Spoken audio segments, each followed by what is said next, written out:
Assalamualaikum warahmatullahi wabarakatuh. Alhamdulillahilladzi hadana lihada wa ma kunna linahtadiya laula an hadanallah. Ashhadu an la ilaha illallah wahdahu la syarika lah wa ashhadu anna Muhammadan abduhu wa rasuluhu la nabiyya ba'dah. Jamaah Masjid Ar-Rahmat yang dirahmati Allah, saya akan mencoba memenuhi permintaan jamaah. Kemarin ada yang request minta materi tentang kisah Nabi Yusuf alaihi salatu wassalam. Tapi saya tidak janji akan selesai malam ini karena kisahnya cukup panjang, indah dan menarik. Allah saja mengabadikannya di dalam Al-Quran dan mengatakan bahwa kisah dari 124.000 nabi, 313 rasul, kisah Nabi Yusuf adalah kisah yang terbaik. Karena diawali dengan mimpi, kisahnya penuh dengan mimpi dan berakhir dengan mimpi. Bapak Ibu, Nabi Yusuf memiliki nasab yang cukup baik. Bapaknya Nabi, kakeknya juga Nabi. Bahkan sebelum lahir pun Allah sudah merencanakannya dan mengkisahkannya di dalam Al-Quran. Jadi ketika Nabi Ibrahim ingin punya anak dari Sarah, istri pertama, Allah menganugerahkannya. Di dalam Al-Quran disebutkan akan lahir seorang anak bernama Ishak. Namanya sudah disebut. Nabinya jangankan lahir, dibuat saja belum. Tapi Allah sudah menyebutkan namanya di Quran. Dan nanti dari Ishak akan lahir lagi namanya Yakub. Sudah disebut namanya. Padahal anaknya dibuat aja belum. Mungkin bapak ibunya mungkin belum pacaran mungkin. Tapi namanya udah disebut. Dan nanti akan lahir lagi namanya Yusuf. Nah, ini luar biasa nasabnya ini. Turun-temurun jadi nabi semua. Bayangkan kalau jamaah Ar-Rahmat ada yang seperti ini. Luar biasa ini. Nggak cuma bapaknya RT, anaknya RT, cucunya RT lagi. Belum apa-apa kalau cuma RT. Ini nabi luar biasa. Jadi bapaknya Nabi Yusuf bernama sinten Bu? Nabi Yakub. Yakub anaknya Nabi Ishak. Ishak namanya Ibrahim.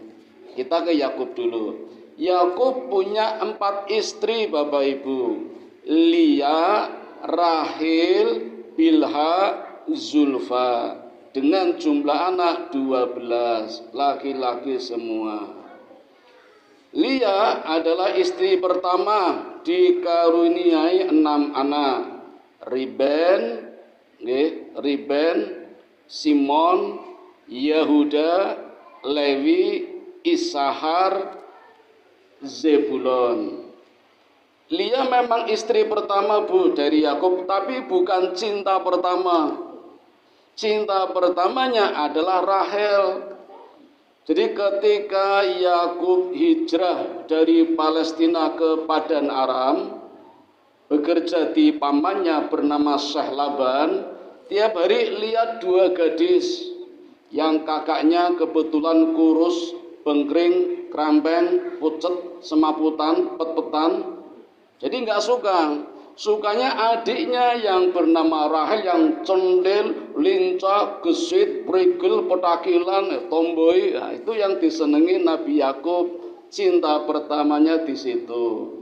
Maka diungkapkanlah isi hatinya kepada pamannya ingin menikahinya. Apa kata pamannya? Bayar maharnya dulu. Apa maharnya? Ikut aku bekerja selama 7 tahun, nanti boleh menikahi anakku. Maka setelah mahar dibayar, kerja selama 7 tahun, dipersilakan menikahinya. Apa yang terjadi Bapak Ibu? Ketika ijab kabul selesai, kemudian masuk kamar, begitu dibuka ternyata bukan Rahel tapi Lia. Jadi Yakub merasa dihapusi. Lalu protes, "Ya paman, aku ingin menikahi Rahel. Kenapa Lia?" Kata pamannya, "Bukan tradisiku untuk menikahkan adiknya dulu sebelum kakaknya." Jadi dulu ada tradisi seperti itu, Bu.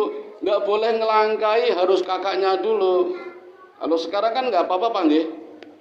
Nggak apa-apa, cuma kadang penak napa mboten, adine ngeki ganti napa mboten. Istilah nggo nyenengke ngeki omah apa ngeki apa. Saikhlase ora ya ora apa-apa. Tapi karena keikhlasannya akhirnya Allah menganugerahkan kepada istri pertama yang tadinya pucet, bengkring, kurus, pucet nggih. Allah berikan kesehatan, jadi cantik, sempurna hingga memberikan anak langsung 6 jumlahnya laki-laki semua. Namanya sudah saya sebutkan tadi. Apa lho, Pak?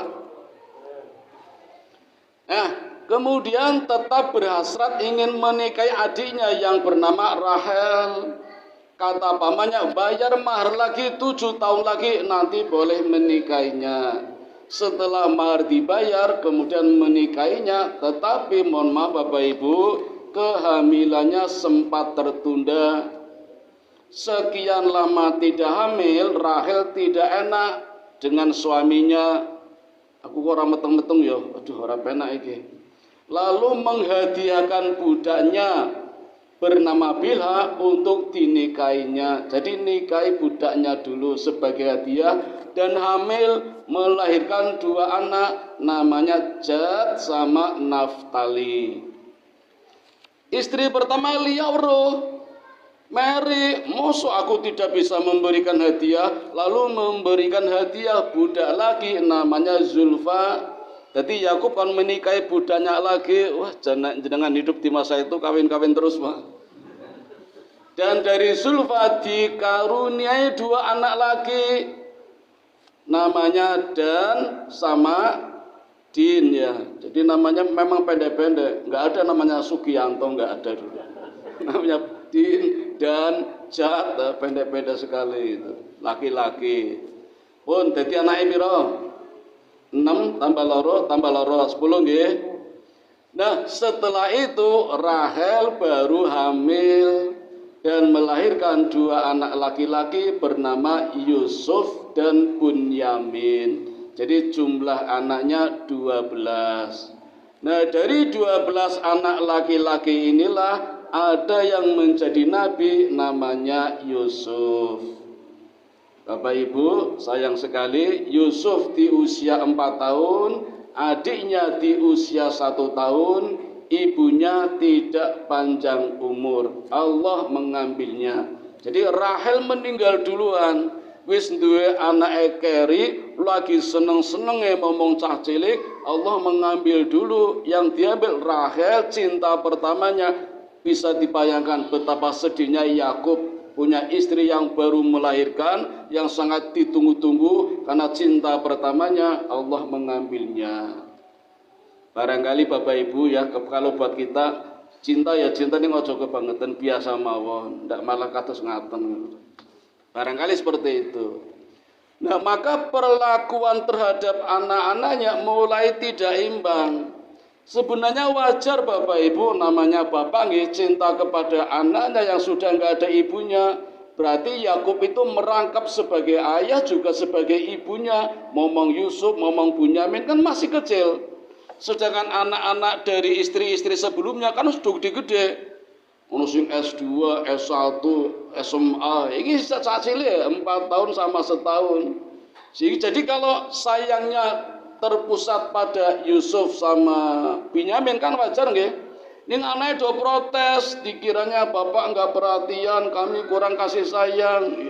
Ya itulah Bapak Ibu orang-orang Israel seperti sekarang ini Itu sampai-sampai nyalakan bapaknya. Yakub kan nabi malah disalahkan. Bapak sudah tidak adil. Bapak dalam kesesatan. Padahal nabi lah itu. Dunekane kados ngaten. Wonten jenengan duneke putrane kados ngaten niku. Mugi-mugi mboten wonten nggih. Itu yang terjadi Bapak Ibu.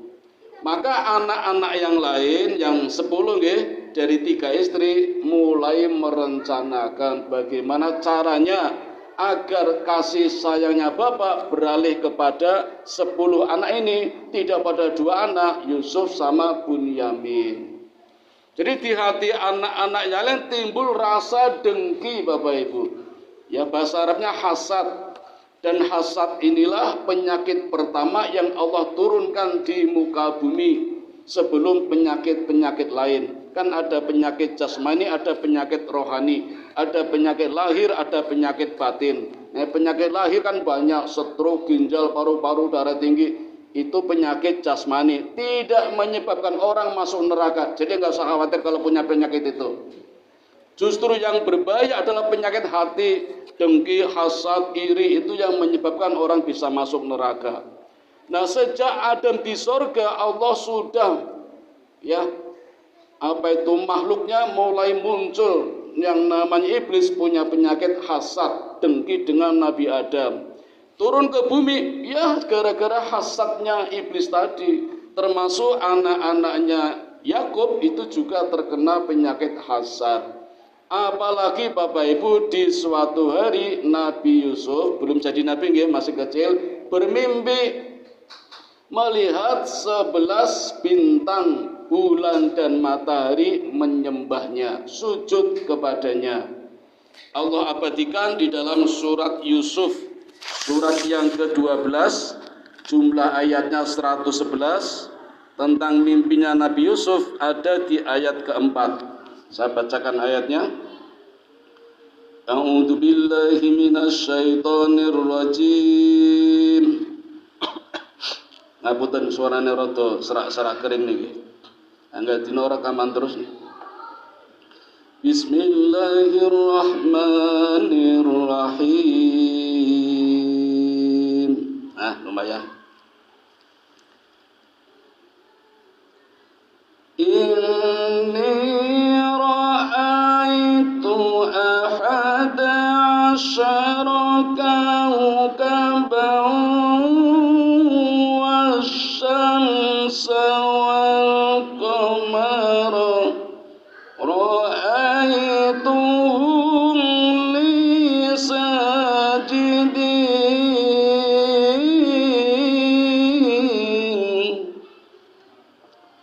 Allah, lumayan nggih. Nanti dosa-dosa mesti Allah. Iki kota dadi ya kurang ra apa-apa wis. Kalau riyen juara MTQ lho Pak, orang ngece. Juara 3 kalau MTQ. Ini sing melu 3. Dadi kalah nih. Loh, kok waktunya udah habis nih? Pun nggih, terus kayak ngancang malih nggih.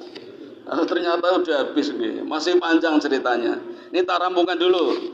Ayatnya, ingatlah ketika Yusuf berkata kepada ayahnya, wahai ayahku, sungguh aku bermimpi melihat 11 bintang, matahari dan bulan, kulihat semuanya sujud kepadaku. Cobi Pak, bayangkan nek sing mimpi panjenengan, kok weruh bintang, matahari, bulan do sujud ngopo? Diceritakan sama Yusuf kepada bapaknya. Lihat Bapak Ibu, ini contoh etika terbaik anak memanggil bapak, bapak memanggil anak.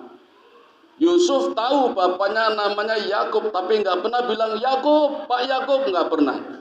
Tapi menggunakan istilah yang sangat luar biasa. Ya abati, wahai ayahku sayang.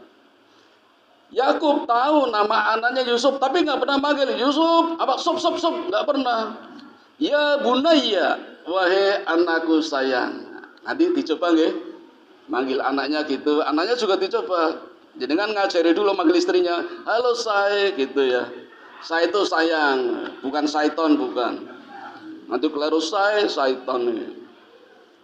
Ada yang menafsirkan 11 bintang itu Ya anak-anaknya kan jumlahnya 11. Matahari dan bulannya bapaknya dan ibunya. Kalau Nabi kita Pak Muhammad Rasulullah Sallallahu Alaihi Wasallam pernah menceritakan yang di dalam mimpi itu bintang-bintangnya bernama, saya sebutkan ya, 1 Jurian, 2 At-Tariq, 3 Ad-Dayyal, 4 Dzul Katifan, 5 Qobis, bukan kubis bukan, 6 WhatsApp, bukan WA bukan, WhatsApp, 7 Amudan, 8 Al-Failak, 9 Al-Musbah, 10 Ad-Daruh, 11 Dzul Farah, 12 Ad-Diyas, 13 An-Nur. Ar-Rahmat tidak ada ini. Ini 11 bintang, matahari dan bulan, nama-namanya Nabi sebutkan menurut Rasulullah Sallallahu Alaihi Wasallam. Sampai di sini dulu Bapak Ibu. Insya Allah di pertemuan berikutnya akan kami lanjutkan. Yusuf menginjak di usia 10 tahun. Jadi sudah mulai agak besar. Ya Dek ya? Berapa tahun Dek? 13. Oh berarti kecil lagi Yusuf. Kamu kok mirip Delon ya? Yang di PPT itu loh. Demikian Bapak Ibu yang dapat kami sampaikan. Mohon maaf kalau ada kekeliruannya. Mudah-mudahan ada manfaatnya. Mari kita tutup dengan doa kifaratul majelis. Subhanakallahumma wa bihamdika asyhadu an la ilaha illa anta astaghfiruka wa atubu ilaihi. Assalamualaikum.